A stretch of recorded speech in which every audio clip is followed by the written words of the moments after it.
శ్రీ పోతులూరి వీరబ్రహ్మం గారు 1608లో సరస్వతి నది ఒడ్డున బ్రహ్మండపురం విలేజ్ పుట్టారు. పేరెంట్స్ విశ్వబ్రాహ్మణ ఫ్యామిలీకి చెందినవారు.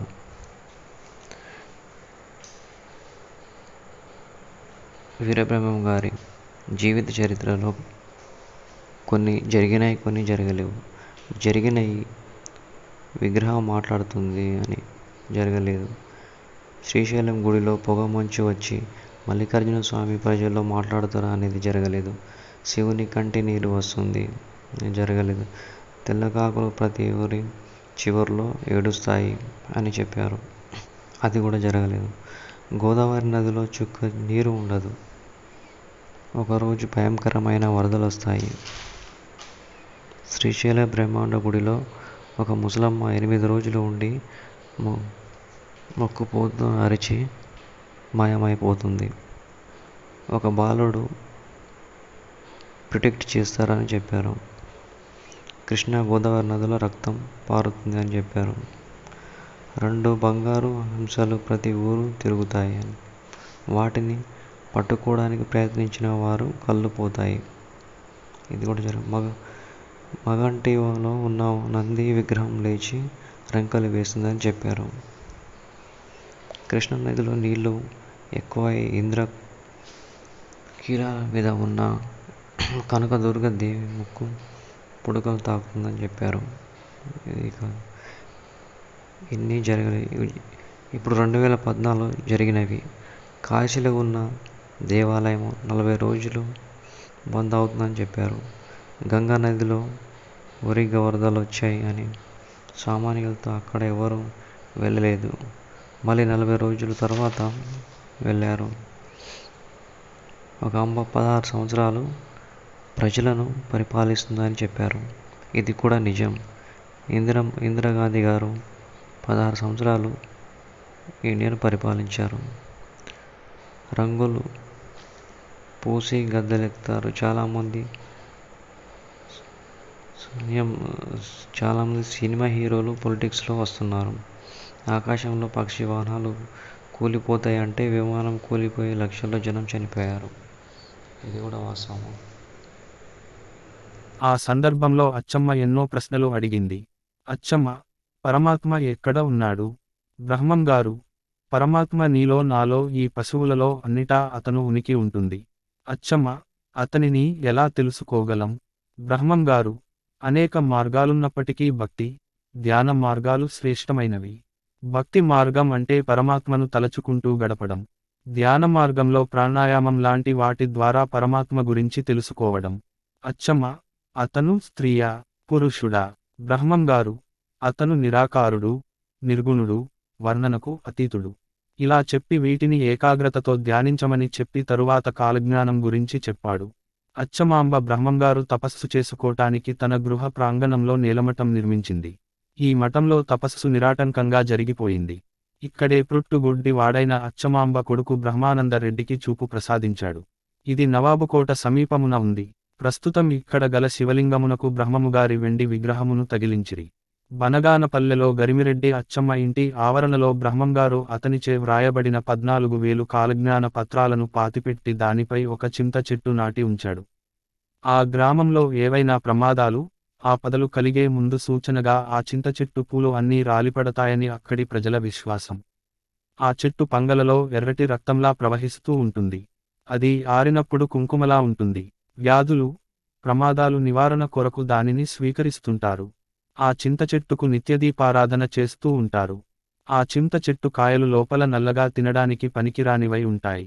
వీరప్పయాచార్యులు కర్నూలు జిల్లాలోని బనగానపల్లెకు వచ్చునప్పటికి 15 ఏండ్లు కూడా లేని పసివాడు. అతడొక గుట్టపై ఆ రాత్రి పరుండెను. ప్రాతఃకాలముననే ఆ గుట్టకెదురుగానున్న గృహము నుండి సంపన్నురాలైన గరిమిరెడ్డి అచ్చమ్మ గుట్టపైనున్న చిట్టివానిని ప్రశ్నించెను. ఊరు పౌరులనడిగెను.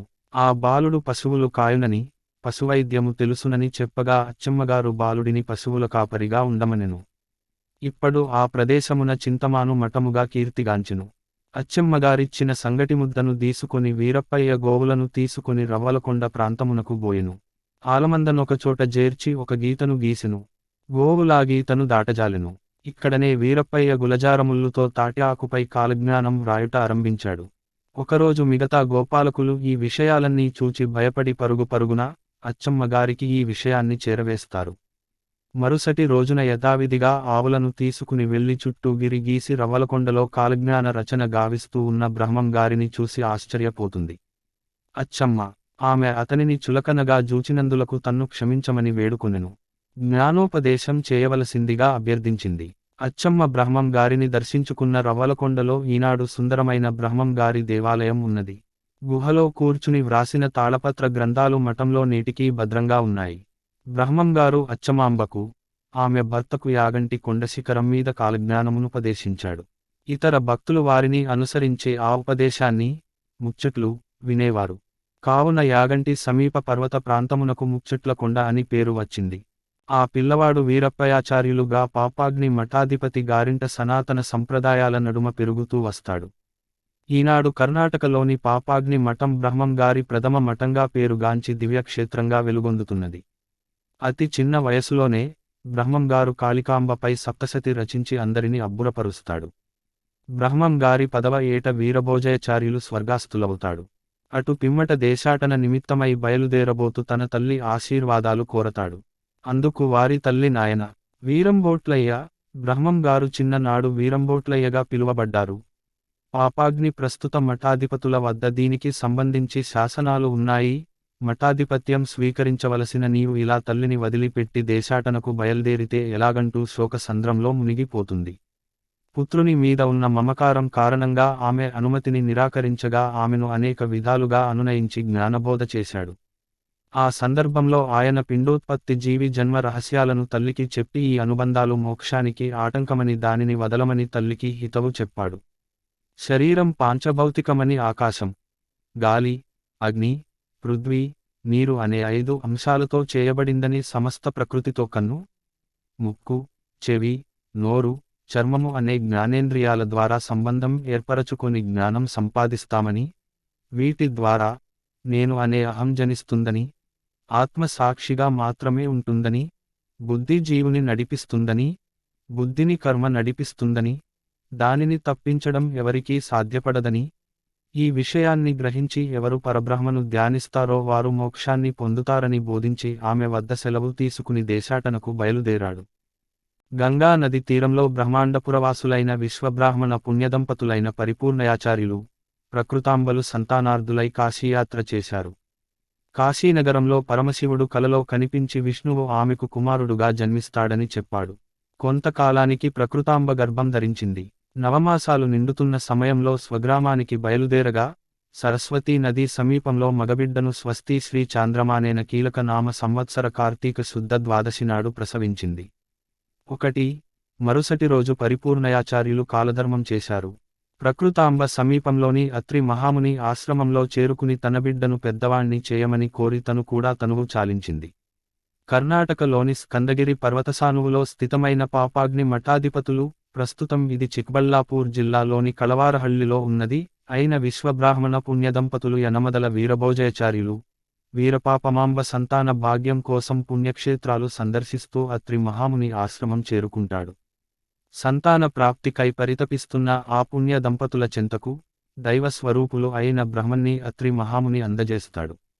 వీరభోజయాచార్య, ఈ బాలుడు మహామహిమాన్వితుడు, మునుముందు ఈ బాలుడు ఎన్నో వింతలు చూపించబోతున్నాడు అంటూ ఆ బాలుని వీరభోజయాచార్య దంపతులకు అందజేస్తాడు. వీరబ్రహ్మేంద్రస్వామి మఠం, కందిమల్లయపల్లె, బనగానపల్లె నవాబు బ్రహ్మంగారి గురించి విని అతను నిజంగా మహిమాన్వితుడో కాదోనని స్వయంగా తెలుసుకోవాలని అతనిని తన వద్దకు పిలిపించాడు.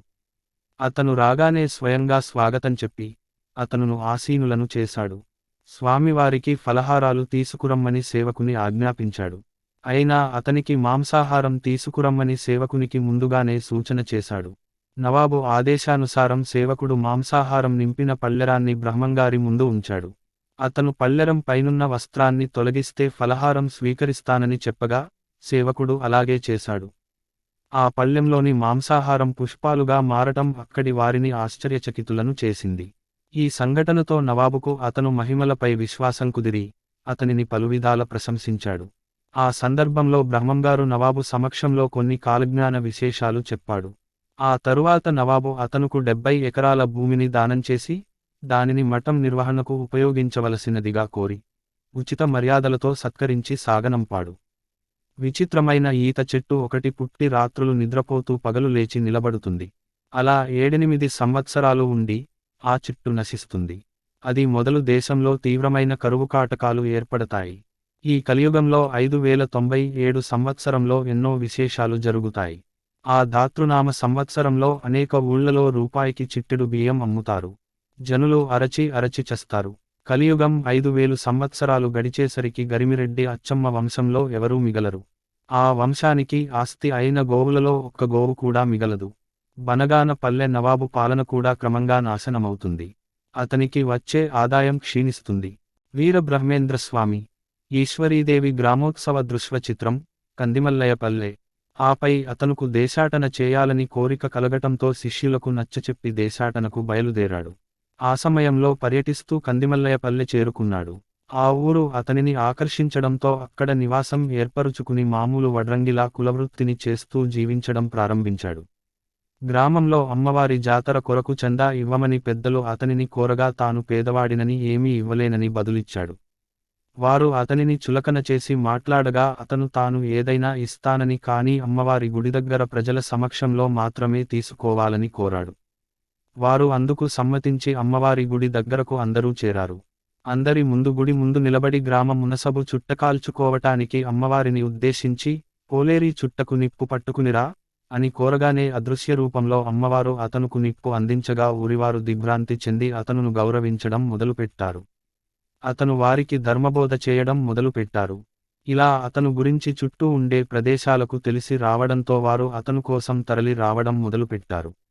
కొంతకాలం తరువాత బ్రహ్మంగారి కందిమల్లయ్యపాలెం విడిచి తిరిగి దేశాటన సాగించాడు. అలా పెద్దకొమెర్ల అనే ఊరు చేరుకుని అక్కడ నివసించసాగారు. అతను అక్కడ సామాన్య జీవితం ప్రారంభించారు. ఆ ఊరిలో ఒక భూస్వామి వ్యాధి బారినపడి మరణించగా అతనిని శ్మశానానికి తీసుకు వెళుతున్న సమయంలో బ్రహ్మంగారు తన ఇంటి ముంగిట నుండి చూసి ఏమైందని అని అడిగాడు.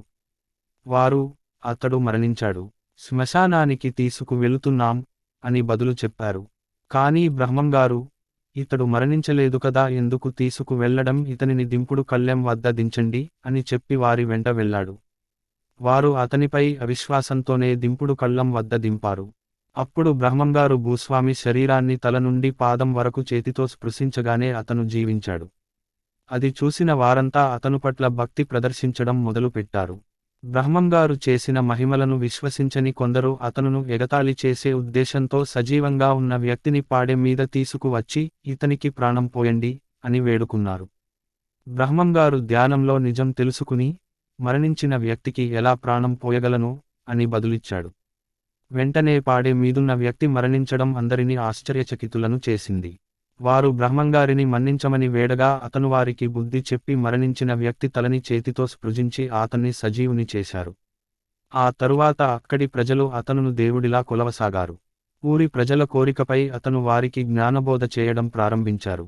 తన వద్దకు వచ్చిన వారికి వేదాంతం వినిపిస్తూ కులమతాలకు అతీతంగా అంతా సమసమాజం బాటన నడవాలని బోధించాడు. బ్రహ్మంగారు రాబోయే కాలంలో జరగబోయే విపత్తుల గురించి తన కాలజ్ఞానంలో సుస్పష్టంగా వివరించి, జనులందరినీ సన్మార్గంలో నడువమని బోధించాడు.